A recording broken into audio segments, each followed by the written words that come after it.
How long was it before you buried them? Approximately. Like 2 or 3 days, actually. So your parents' deceased bodies were in your house with you for 2 or 3 days? Right. Greg, obviously this was it was what, 25, 30-minute interview, conversation you had with him.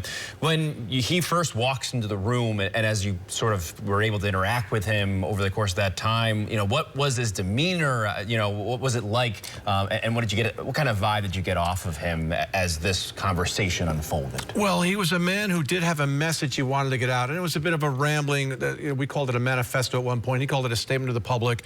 We won't get into that right now because it was very hard to comprehend. You could tell he wanted to talk about the burial of his parents, but did not want to talk about the killing of his parents. Right. And did he see? He wanted to get some message out there, right? Yes. Tied to this. Yes, and we put it on our website. Yeah. We had basically after the police news conference earlier in the day, not just shortly before we saw him, he contacted us. We made contact with him via phone, and he said if we would put his message, his statement, it's about a 2-page statement, on our web, he would talk to us. So we did that. He came in.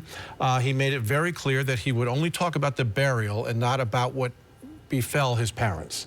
But we talked, and it eventually came out how he killed his parents and why. And obviously there was a police presence here around our station at that time, probably because he was I don't know if the police would divulge this, but a person of interest, certainly. Yes, it turns out, I believe they've been following him, as you would a person of interest, so they knew he was here. And, right after they knew what had happened, they put him in handcuffs and arrested him. When it came to the actual interaction, the interview himself, I know you asked him several times in several different ways about the nature of this.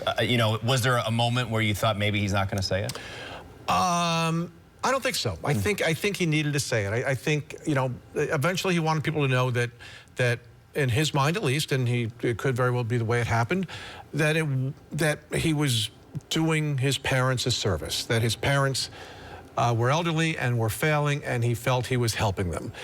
It seems odd to me that both parents would reach the same level at the same time, and that's for other people to determine. Sure. But he truly believes that this was in essence a mercy killing, that his parents needed to have their lives ended. So, and all this coming together, I guess, you've had a illustrious career, Greg. Have you experienced an interaction like this before?